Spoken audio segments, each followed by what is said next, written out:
Un cordial saludo para todas las personas que en este momento se unen a esta lección divina para este domingo 15, el tiempo ordinario en el ciclo C.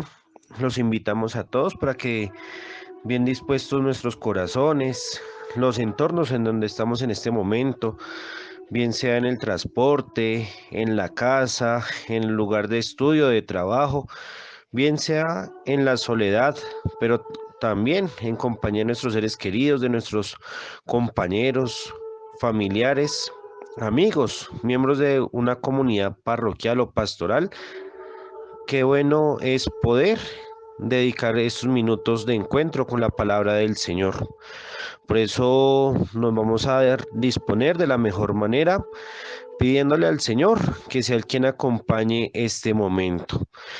Nos reunimos en el nombre del Padre, y del Hijo, y del Espíritu Santo. Amén. Invoquemos la presencia del Espíritu Santo para que este Señor de vida y de amor pueda abrir la mente, el corazón, que nos abra los ojos, que nos abra también las manos, para que todo nuestro ser esté en una constante comunicación con Dios.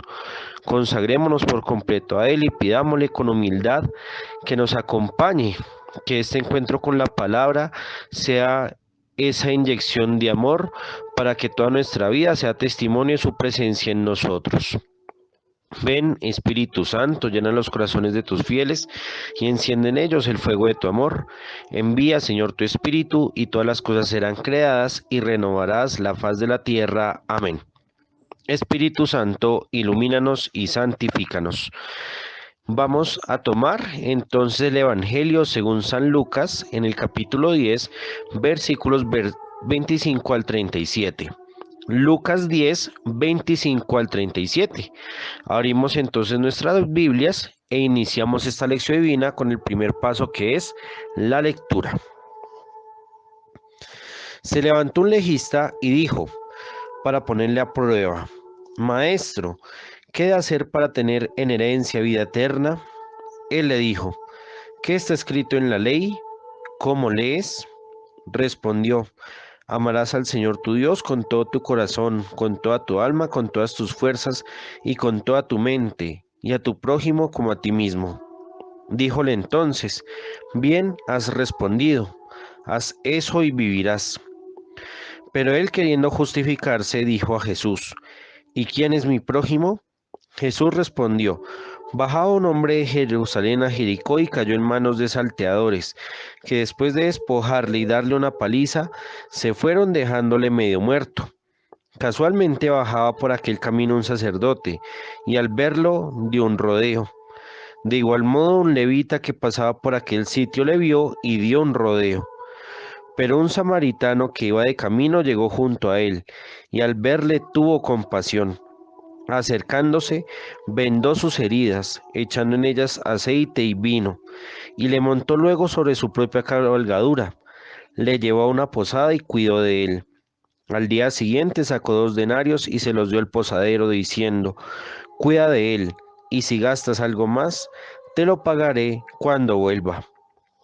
¿Quién de estos tres te parece que fue prójimo del que cayó en manos de los salteadores? Él dijo: El que practicó la misericordia con él. Díjole Jesús: Vete y haz tú lo mismo. En este segundo paso, la meditación, vamos a tomar 4 partes del texto titulados de esta manera: el amor, la justificación, el samaritano y la misericordia. Iniciemos en un primer momento contextualizando esta escena bíblica. Nosotros nos saltamos del evangelio pasado, del domingo pasado a este evangelio, nos saltamos unos versículos que son del 21 al 24, porque pues digamos que ya se toma como referente pues el evangelio de Mateo en el ciclo A. Digamos que tiene que ver con el envío de los 72. Por eso la liturgia no quiere repetir la escena, sino que quiere profundizar pues el aspecto particular de Lucas. ¿Qué pasa con el Evangelio según San Lucas? Estamos en el contexto de la misión de los 72. Jesús envía a 72 discípulos a predicar: el reino de Dios está cerca, a anunciar la paz, y él prácticamente con este envío ha santificado las personas, porque ya la persona se convierte en sí misma en una casa de bendición, en un hijo de paz. Y esto, pues obviamente no quedaba limitado solamente al pueblo de Israel, sino que ya quedaba para toda la humanidad. Entonces, ¿qué pasa? Que esto genera una problemática religiosa en Jerusalén y en Israel como tal. ¿Por qué? Porque supuestamente los únicos que reciben la verdadera bendición, la verdadera paz, son los judíos. Eso es lo que está escrito en la ley, eso es lo que anunció Moisés y eso es lo que se ha venido cultivando desde el Deuteronomio, el Levítico, todo el Pentateuco. También los profetas han hecho una insistencia grande sobre pues esa particularidad del amor de Dios que radica y reside solamente en la observancia de la ley que proponen los judíos. Eso fue, digamos, como que el escenario como tal. Jesús cambia el paradigma, cambia la perspectiva en el que ellos van a afrontar esa situación, porque ya Jesús va a superar tradiciones, va a superar normativas y va a ir más allá. Lo más importante no es cumplir la ley, lo más importante es cómo la persona recibe la bendición de Dios, pero también se convierte en bendición de Dios para los que lo rodean. Es decir, aquí no se trata de un lugar físico, ya no es solamente el santuario en Jerusalén, ya no es solamente la sinagoga en algunas aldeas, no. Ahora el lugar de la palabra y el lugar del sacrificio se convierte en la propia persona, el propio ser humano, aquel hombre, aquella mujer que abriendo su corazón a Dios y a los demás, hace el bien, cultiva el bien, practica la justicia, vive con la paz del Señor. Eso fue lo que nosotros meditamos el domingo pasado. Y en este domingo se presenta un legista, es decir, un conocedor de la ley, un versado en la ley, es decir, un escriba, una persona que ha escrito con sus manos la herencia que ha recibido de su tradición judía, de su tradición religiosa. Es un hombre que vive y muere por la ley. Es un hombre que conoce enteramente lo que Dios quiere y lo que ha permitido, digamos, su pueblo vivir y cultivar. Entonces, si nosotros nos ponemos en los pies de este legista, este escriba, es como si nosotros nos vinieran a cambiar conocimientos, nos vinieran a cambiar lo que nos han enseñado, nos vinieran a cambiar todo lo que hemos aprendido a vivir. Entonces, que aparezca alguien y nos cambie la perspectiva, pues puede generar un choque grande.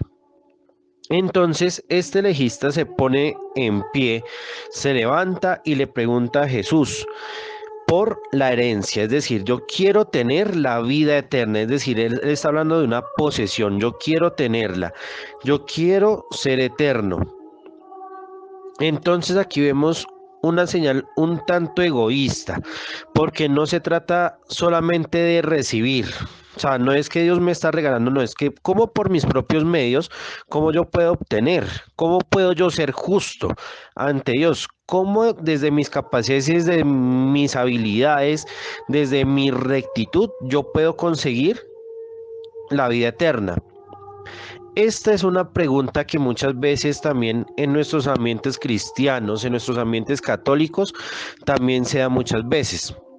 Yo tengo que portarme bien, yo tengo que ir a misa, yo tengo que hacer tal cosa, yo tengo y yo tengo y yo tengo, yo hago, yo practico con tal de que sea yo el que obtenga. Pero la perspectiva está en que yo consigo, yo recibo un premio, pero no está esa apertura a la donación de la gracia de Dios. No está esa conciencia de saber que nada depende de mí. Es Dios quien se regala completamente a través de la Biblia, a través de los sacramentos, a través de la Eucaristía, a través del encuentro con las demás personas, que Él se regala, se ofrece y yo cómo recibo ese don, pero también yo cómo me regalo, yo cómo me ofrezco, yo cómo me dono. Entonces aquí Jesús no le responde como Él quiere, sino que le devuelve con una pregunta. ¿Qué está escrito? Tú eres un escriba, tú eres un legista. Ven, muéstrame qué está escrito. Y también le hace una segunda pregunta. ¿Cómo lees eso que está escrito? Entonces miremos que esta pregunta es también para nosotros hoy. Jesús también te pregunta a ti, querido hermano, querida hermana, ¿qué está escrito y cómo lees tú lo que está escrito?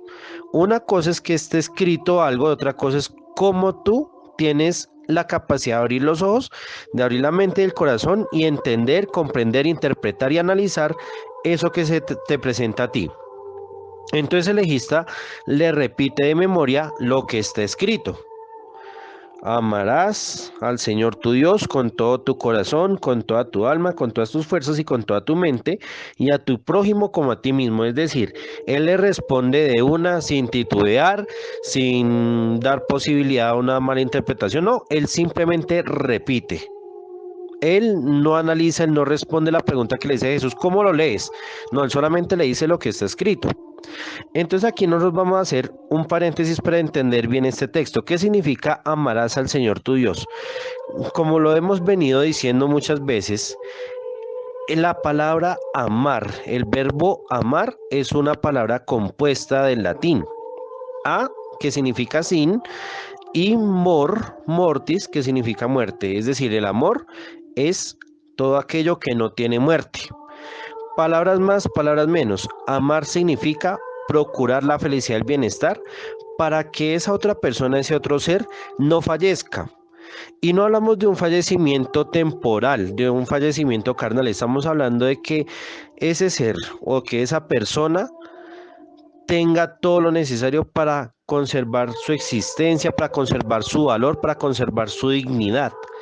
Es decir, cuando yo digo amar al Señor, estoy diciéndole a Dios, yo quiero que tú pervivas en mí. Yo quiero que tú te goces conmigo. Yo quiero experimentar esa dicha de tenerte a ti, de compartirte, de estar contigo. Entonces, aquí cuando se presenta este texto del Deuteronomio y del Levítico, nosotros nos damos cuenta que se menciona el corazón, el alma, las fuerzas y la mente. No es una división, es una conjunción, es decir, es una reunión de elementos donde se habla de la totalidad de la persona. Se habla de todos sus componentes porque a Dios no se le puede amar solamente desde el cerebro. Y hay muchas personas que hoy todavía viven así. O sea, yo amo a Dios en la medida que yo me sé los mandamientos, en la medida que yo me sé las horas de misericordia, que yo me sé las oraciones. Pero no, solamente memorizar no basta. Hay otras personas que dicen, no, es que de pronto es alguna cuestión como del sentimiento, es una cuestión como de lo lindo que es Dios, de que yo siento tranquilidad y siento paz. No, ni es tampoco, digamos, la cuestión como lo veíamos ahorita, de pensar que solamente por mis capacidades, por mis logros, por lo que yo puedo hacer y no. Resulta que el amor es una reciprocidad de donación. Yo recibo la donación de Dios, yo me dono ante Dios, pero también me dono ante mi prójimo, ante la persona que está a mi lado. Entonces Jesús, ¿qué le dice? Bueno, has entendido muy bien, haz eso y vivirás. Es decir, Jesús no le está diciendo, tú no vas a tener vida eterna, tú vas a vivir. Y ahí está la primera enseñanza de este gran evangelio.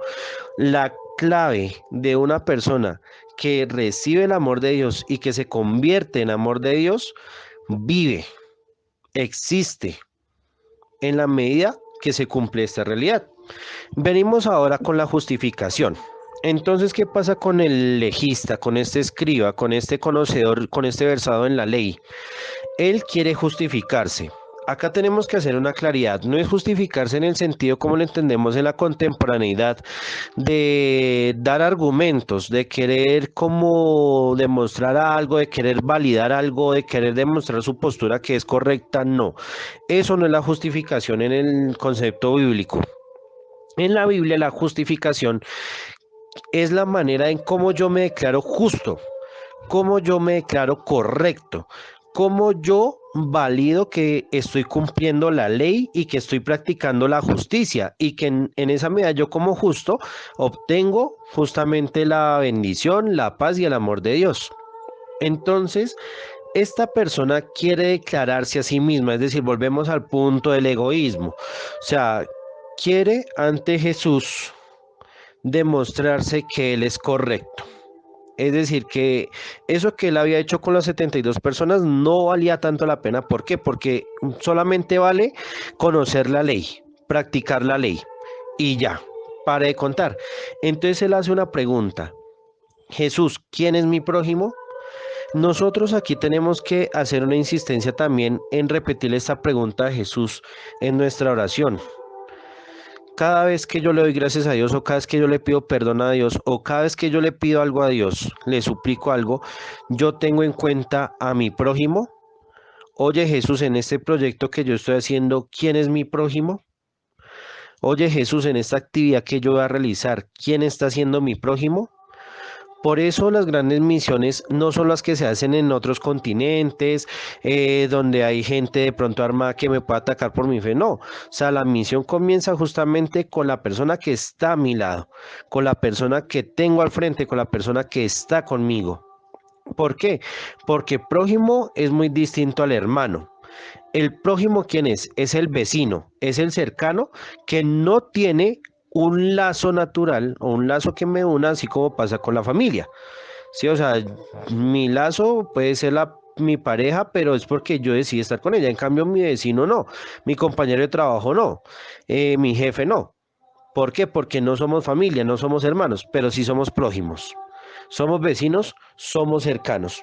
Y aquí hay una pregunta también muy interesante que es la que hace Dios justamente en el Génesis, en el capítulo 4 en los versículos 6 al 7.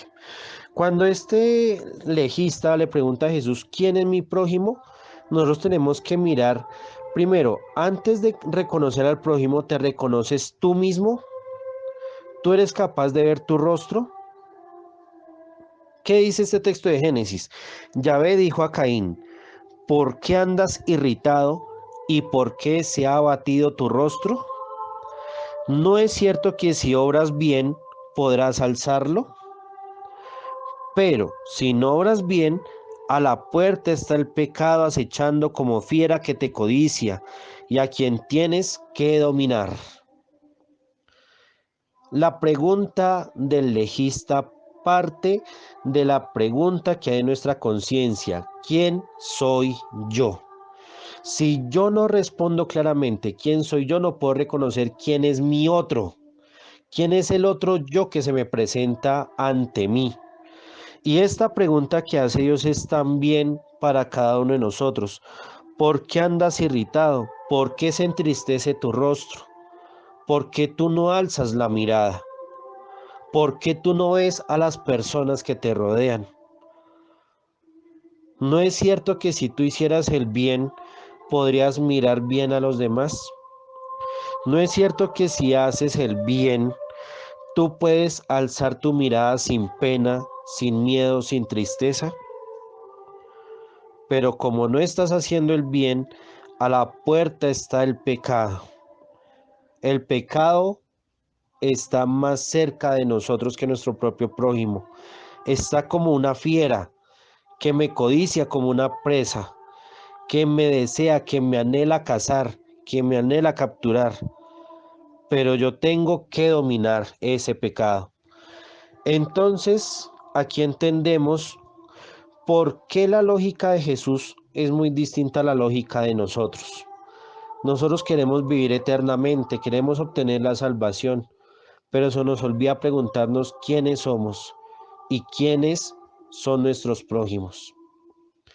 Entonces, aquí se menciona pues básicamente en esta historia tres ciudades: Jerusalén, Samaria y Jericó. Jerusalén, que era la considerada la ciudad de la gran paz, la ciudad elegida por Dios, el lugar y el destinatario justamente de todas las promesas de la salvación.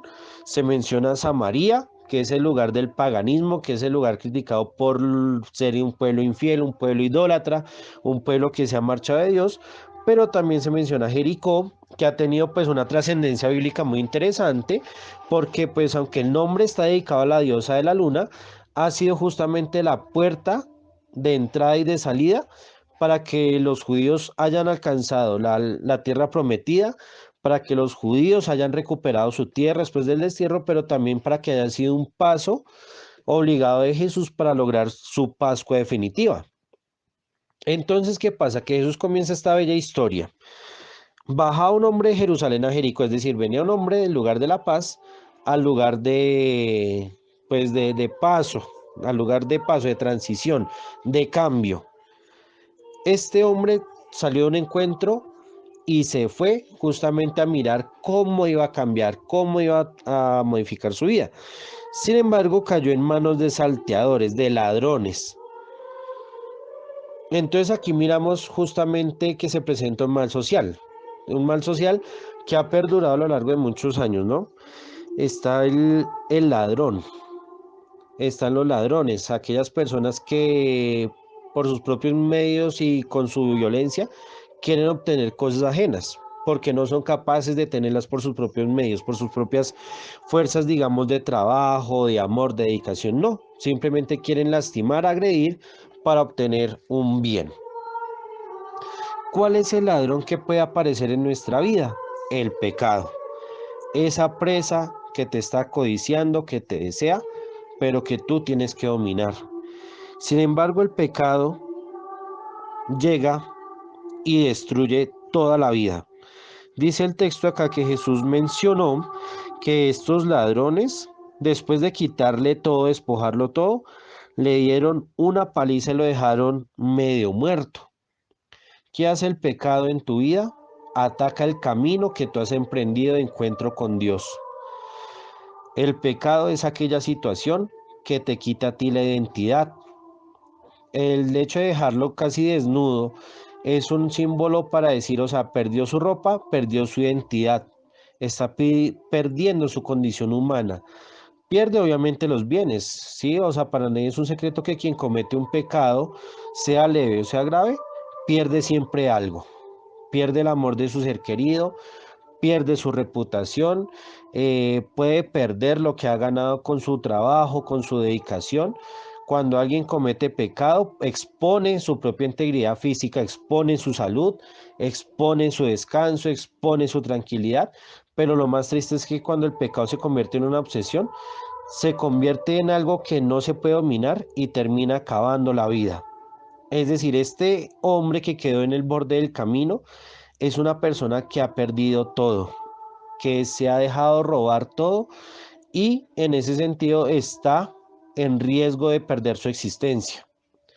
Entonces Jesús dice que bajaba por casualidad, o sea, no fue intencional, fue una cuestión del destino que bajara un sacerdote, es decir, una persona de Dios, una persona consagrada para ofrecer el culto a Yahvé, una persona que con su incienso, con su oración, purifica al pueblo, santifica a todo el mundo. ¿Y qué pasa? Que este sacerdote bajaba por este sitio, le vio, pero pasó al otro lado del camino. O sea, en nuestras traducciones, digamos, dice que dio un rodeo y siguió de largo. Pero el texto original griego dice que él cruzó del lado del camino y siguió su camino. Es decir, a mí no me importa lo que está pasando con este hombre.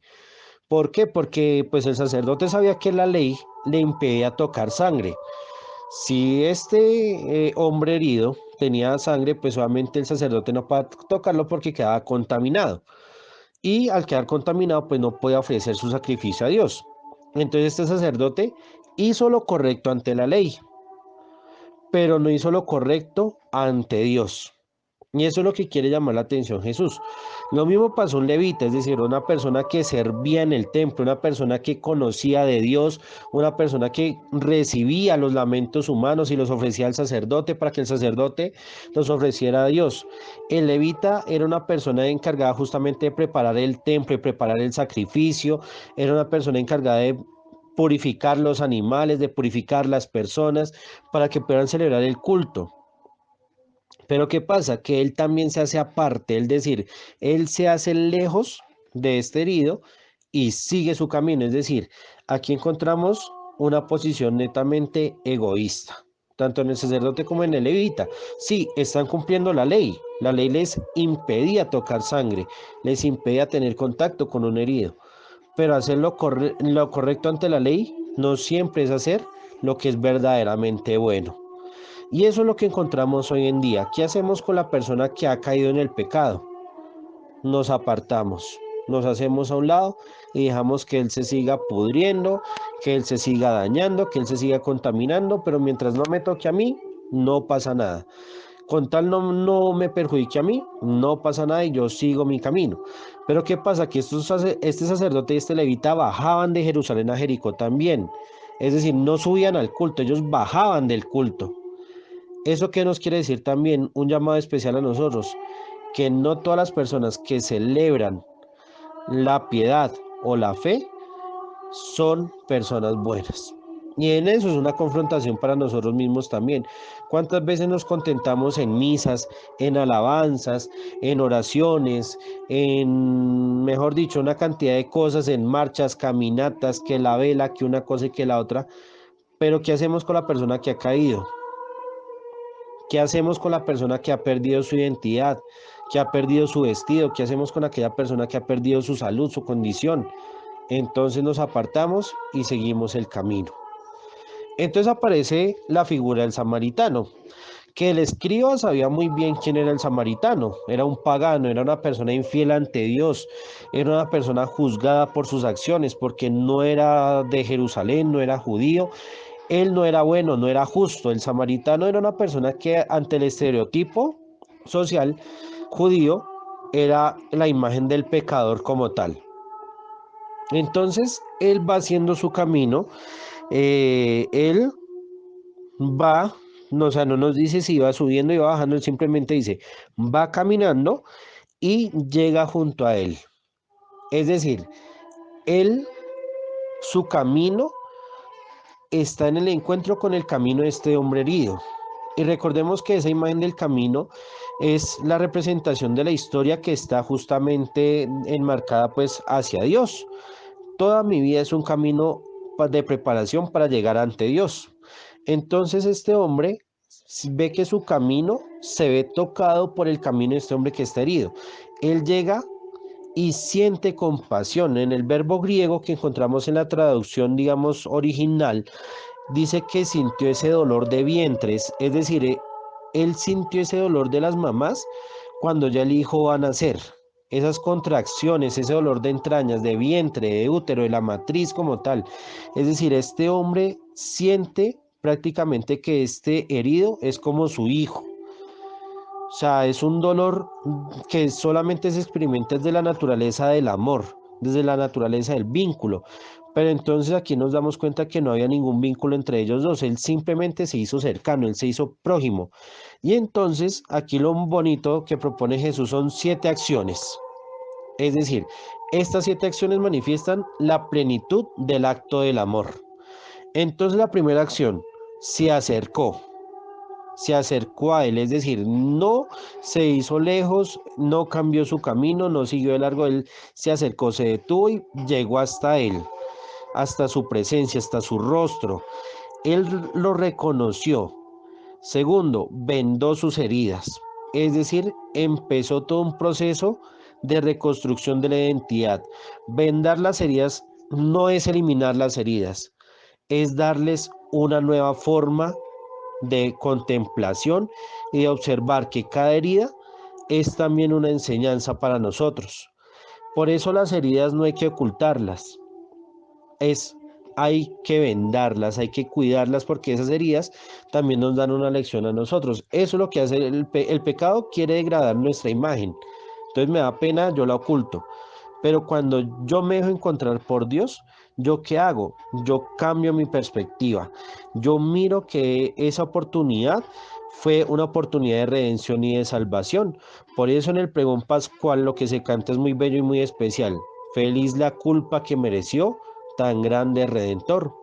Tercera acción de este samaritano, le aplicó aceite. El aceite lo aplicaban los sacerdotes y los profetas para santificar. Después de reparar la herida del pecado, yo tengo que santificar mi cuerpo, tengo que santificar mis miradas, tengo que santificar mis palabras.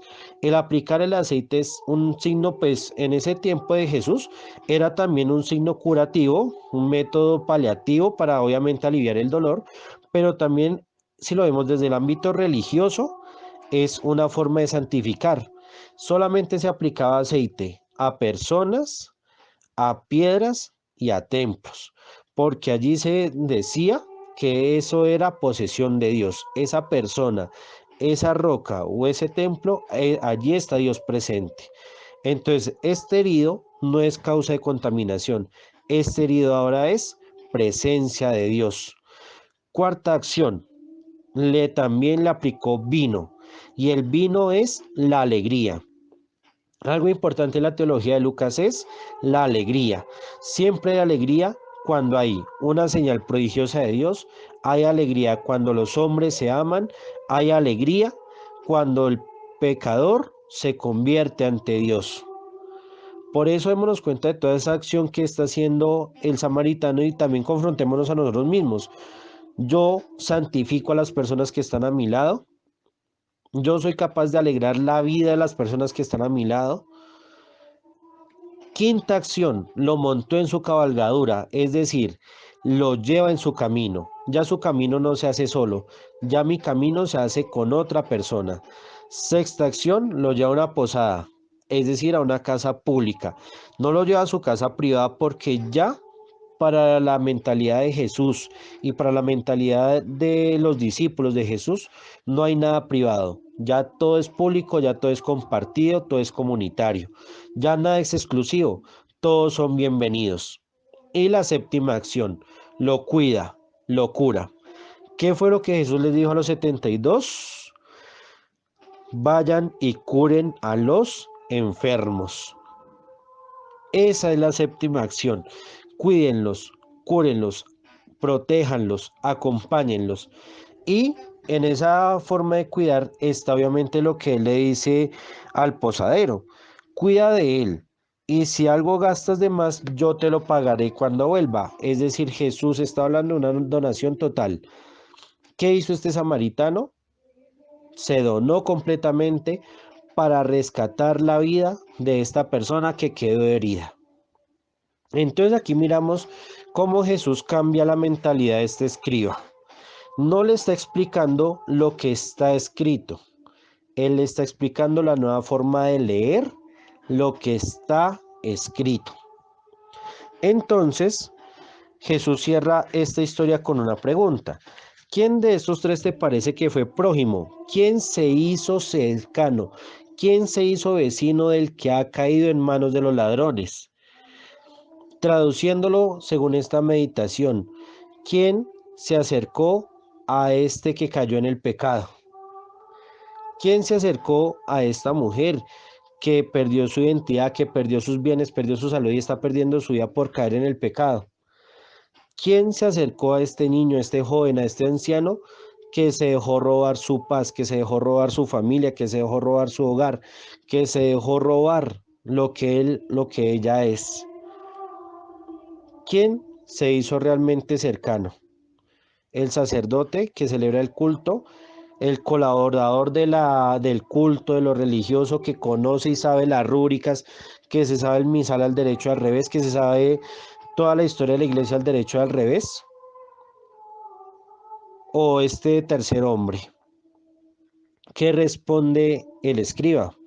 El que hizo la misericordia, el que sintió ese dolor materno y reparó la vida de aquella persona que había caído. Entonces aquí ya cambia por completo el concepto de la historia. No se está hablando que el samaritano sea bueno, se está hablando que la vida eterna, la verdadera justicia, está en la belleza del rostro de los hijos de la paz. Esa es la belleza del amor del cristiano, esa es la belleza del amor que propone Jesús y que es exigente. Por eso la conclusión de este evangelio es contundente, es imperativa, es categórica. Vete y haz tú lo mismo. Es decir, aquí no se trata de mirar el escriba que aprendió, de mirar ahora el escriba cómo lee lo que está escrito, no. Aquí Jesús ya le ordena, haz tú lo mismo. Entonces, ¿qué significa cumplir la ley? ¿Qué significa ser justo? ¿Qué significa ser una casa de paz, una casa de bendición? ¿Qué significa que mi vida está centrada en ese amor a Dios y al prójimo, en hacer la misericordia? Por eso que estos cuatro referentes, el amor, la justificación, el samaritano y la misericordia, nos sirvan a nosotros para comprender que este texto de Lucas 10 no es simplemente una enseñanza, es una exhortación que nos pide vivir la misericordia. En este tercer paso de la oración, no vamos a decir alguna palabra. Contemplemos esta imagen de San Martín de Tours. Si nos interesa lo que vemos, busquemos la vida de él, la biografía de él, porque esa vida y ese gesto que estamos contemplando es lo que verdaderamente debemos hacer como oración. Vamos ahora al cuarto paso, que es la contemplación. Por eso vamos a tomar dos referentes, los ladrones y la misericordia. Disponiéndonos de una mejor manera, bien sea cerrando los ojos o viendo esta imagen o contemplando alguna imagen en nuestro hogar, en nuestra casa, en el sitio donde estamos, preguntémonos, ¿qué ladrones me han robado a mí mi identidad? ¿Qué situaciones me han quitado mi condición como hijo de Dios, como hija de Dios? ¿Qué condiciones me han robado lo que yo he construido a lo largo de mi historia? ¿Qué situaciones me han quitado la paz? ¿Qué decisiones he tomado y me han vulnerado mi tranquilidad y mi bienestar? ¿Qué situaciones me han provocado en mi miedo, inseguridad, temor, incertidumbre? ¿Qué situaciones no me dejan caminar mi vida con seguridad y con plenitud?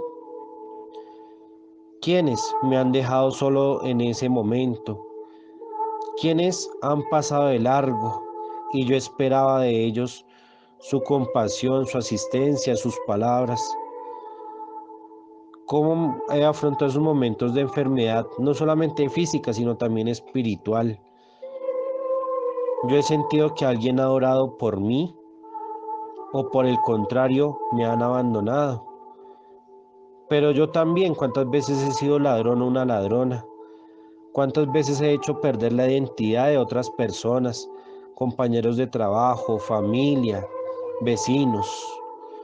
¿Cuántas veces yo le he quitado la paz a las personas que Dios me ha regalado? ¿Cuántas veces he sembrado miedo, inseguridades, temores? ¿Cuántas veces he seguido de largo mi camino sin fijarme en la persona que me rodea? Ahora, en esta parte de la misericordia, ¿cómo he experimentado yo la cercanía de Dios? La cercanía de las personas que me quieren, que me rodean. ¿Quiénes han reparado mi dignidad? ¿Qué sacerdotes de pronto en una confesión, en una erección espiritual, en un momento de formación me han reparado lo que yo soy como hombre, como mujer? ¿Qué mamá, papá, hermano, hermana me ha ayudado a mí a recuperar mi identidad? ¿Con quienes yo he experimentado el amor verdadero, la felicidad, el gozo de sentirme sanado, restablecido, reparado? Pero yo también, como he sido cercano a las personas que han sufrido enfermedad, soledad, tristeza, abandono, cómo yo también he ayudado a reparar la dignidad de otras personas, cómo yo, en mi capacidad de amar, he hecho felices a otras personas. ¿Y qué significa y qué siento en mi corazón al sentir estas palabras de Jesús? Haz tú lo mismo. Pausemos y contemplemos. Después de haber hecho estos 4 pasos de esta lección divina, vamos nuevamente a retomar el texto. Los invito para que nuevamente abramos nuestras Biblias. Vamos a buscar el Evangelio según San Lucas en el capítulo 10, versículos 25 al 37.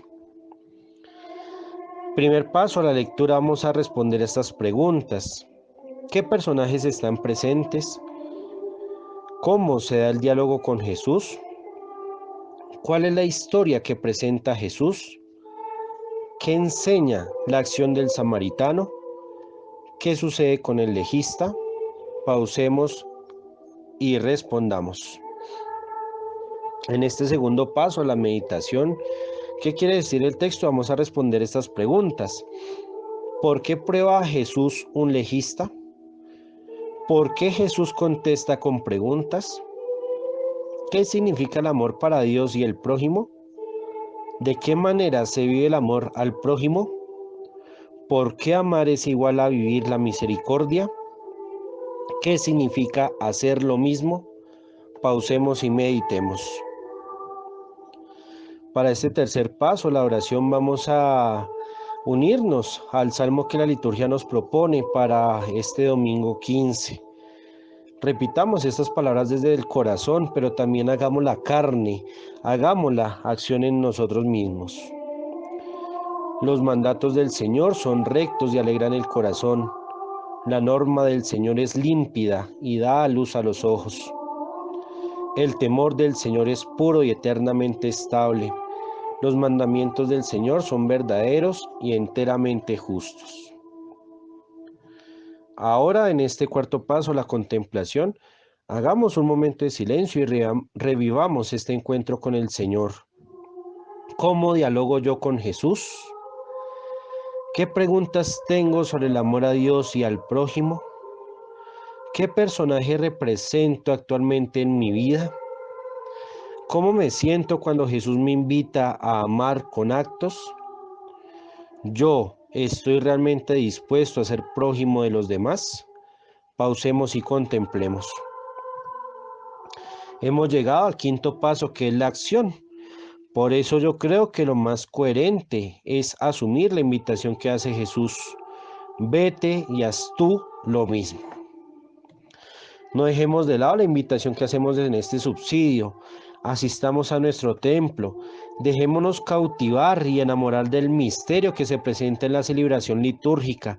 Recordemos que, como lo ha dicho el Papa Francisco, la liturgia es justamente ese lugar de encuentro con lo misterioso, pero también con el amor que se hace sensible, se hace cercano a nuestra realidad. En ese sentido, también cultivemos diariamente la oración con la palabra de Dios. Seamos ofrenda como el samaritano. Seamos donación y compartir, bien sea en el templo parroquial o con las personas más necesitadas. Y finalmente, suscríbete a este canal y comparte este video. Recuerda que la palabra de Dios se lee, se ora, se celebra y se vive en comunidad. Nos acogemos a la protección de la Virgen María para que ella, como buena madre, también nos ayude a ser buenos prójimos, bellos prójimos de las personas que nos rodean, para que así se demuestre la belleza de los hijos de Dios. Dios te salve María, llena eres de gracia, el Señor es contigo. Bendita tú eres entre todas las mujeres y bendito es el fruto de tu vientre Jesús. Santa María, Madre de Dios, ruega por nosotros pecadores, ahora y en la hora de nuestra muerte. Amén. Que el Señor nos bendiga, nos guarde de todo mal y nos lleve a la vida eterna, en el nombre del Padre, del Hijo y del Espíritu Santo. Amén. Una feliz jornada para todos y que el Señor nos siga bendiciendo.